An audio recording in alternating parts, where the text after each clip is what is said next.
is God really okay with men selling their daughters into slavery? Now, if you read the Bible, Exodus 21:7, straight up, it seems to imply that. Yeah. Now, you're working on a commentary on Exodus. You and I have talked about this before, but let me read it, and then let's see if we can make some sense of it. Again, 21 verse 7, it says, when a man sells his daughter as a slave, she shall not go out as the male slaves do.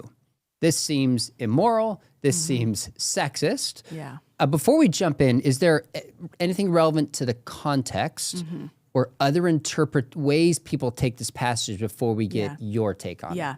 Well, there are lots of people out there who would point to this as proof that the Bible condones slavery, and that's why we should reject the Bible. So fair enough. So we've talked about this before. Lots of people out there would say, oh, this is like special pleading. They're just trying to make the Bible seem okay, but clearly it's not okay.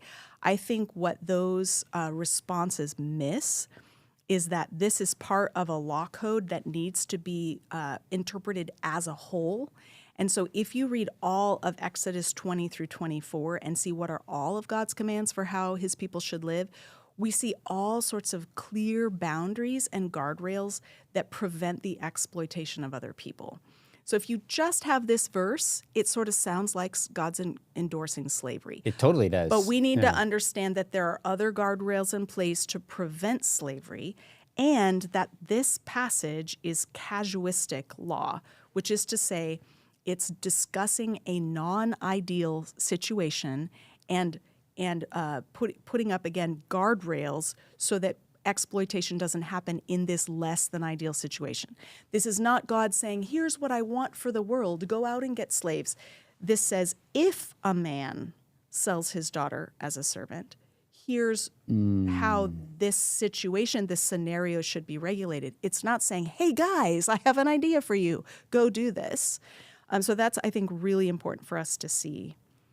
This verse comes right on the heels of other regulations about the financial transactions that result in a kind of servitude. I'm not comfortable calling it slavery because in our modern context, the word slavery has connotations of chattel slavery, of a transatlantic slave trade that don't apply here. We can see in verse 2 that the man who's going to serve someone is serving the master for a limited time. The limit of service is 6 years. And because this is casuistic law, it seems clear that this is a non-ideal situation. Maybe his crops failed. Maybe his crops burned to the ground or something, and he can't survive. So he's forced into a situation where his only option is to hire himself out to pay his debts or to support his family. And this passage, starting in verse 2, limits that for a period of 6 years and then says, now send him out so he can go back to his own land. In verse 7, when it says, if a man sells his daughter as a servant, we need to understand two things. First of all, non-ideal situation. But second of all marriages were arranged by the father, and they all involved a financial transaction. So if you have a daughter and you're a father, it's your job to find a man to marry your daughter, and you send a dowry with your daughter, and you receive a bride price from the man who's going to marry her. This financial transaction does not make it a sale. It's a way of cementing the two families' commitment to each other and to the success of this new marriage. This is the practice. Nowadays, the bride's family pays for the wedding, the groom's family pays for the rehearsal dinner, the groom pays for the honeymoon. This is a way of saying we both are investing in the success of this relationship. It doesn't make it a sale or a situation of slavery. The reason why it says she's not to go free as male servants do is because it's clear from the rest of the paragraph that she's not coming in to wash dishes. She's being brought into this family as a marriage partner. So the reason why there's a financial transaction or why that financial transaction is mentioned is presumably because it's only going one direction. Instead of a bride price and a dowry, he doesn't have anything to give as a dowry, so there's only a bride price. So it's a it's a marriage between unequals. It's like a socially unequal marriage. Okay. So she's going into this family, she's marrying in, and now there are guardrails. After 6 years, you don't turn her out on the street. She married into your family, either to the master or to his son. So you can't just put her out on the slave market. You can't let her go free because she belongs to you now, and it should be permanent because marriage should be permanent. Okay, so I want to make sure I understand it. Yep. The ESV says when a man sells his daughter as a slave, you're saying it's better if one does, not Yes. when is a Yes. better Yep. translation. Yep. And it shouldn't say slave. It's more of a servant type, I think but it's an indentured servant. With the man, it would be appropriate to translate this as indentured servitude. Like, I'm working off a debt because I can't pay the debt. That's the okay. idea. That's what this context is about. That's what the context is about. But with the daughter, it's clear that she has some sexual relationship either with the master or with his son. It says in verse 9, if he selects her for his son, he must grant her the rights of a daughter. If he marries another woman, he must not deprive the first one of her food, clothing, and marital rights. So this is actually concerned with upholding her rights in this scenario rather than depriving her of rights.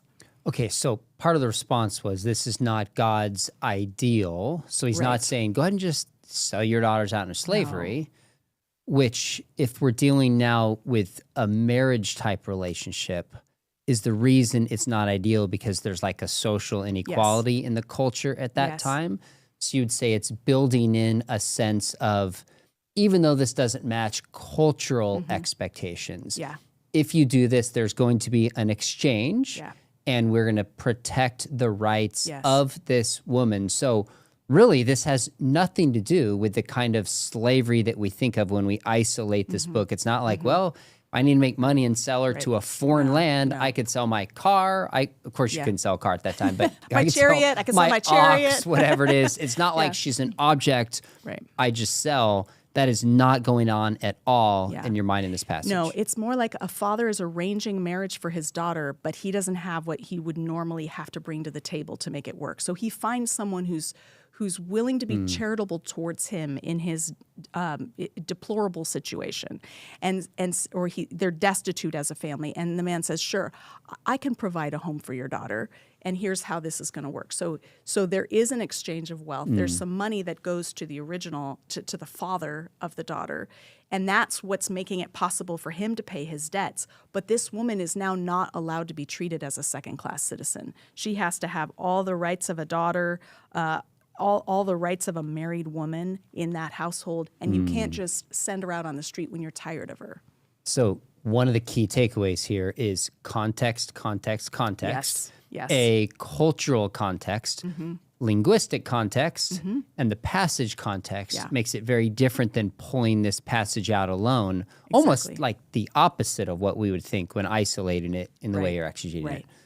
Good stuff. Yeah, and in our longer conversation, I think we talked about all the other passages that sort of help us to see that this is not a regular slave trade situation. You know, you're not allowed to kidnap people. You're not allowed to buy and sell people. So that's what tells me to read this in a more constrained way as a kind of indentured servitude. Great stuff. Way to go. So I'm going to ask you a tough question about your faith. How do you respond? If you're going to make the case for Christianity, you need more than good vibes. You need evidence and a way to find that evidence and communicate it well. Logos is the library that I use every day when I'm personally studying the Bible, when I'm preparing talks, lectures, getting ready for YouTube interviews. It's got original languages and tools you can use in one place and search in seconds. Start a 60-day free trial at logos.com/McDowell. Link is in the description.